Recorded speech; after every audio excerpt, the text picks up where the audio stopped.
Hello, my name is Juan Carlos Pérez Sánchez, and today I want to share some of my hopes and plans for the future.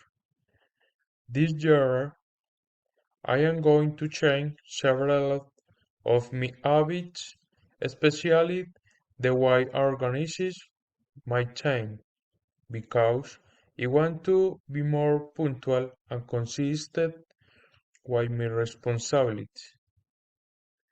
I am convinced that will achieve better discipline if I work a life harder every day. In addition, I am going to start working with more dedication on my personal and academic goals. For example, I am going to stop postponing my tasks and I am going to focus on complementing everything I set my mind to.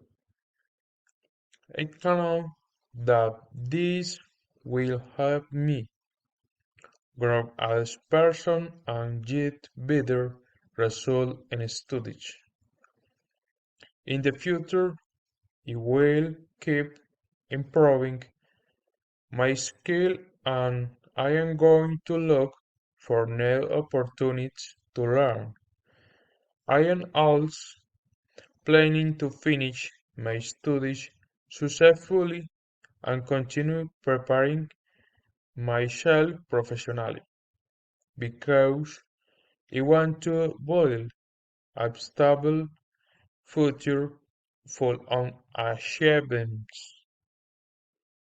I truly believe that with discipline, effort, and a positive attitude, I am going to rush everyone on my dreams and goals.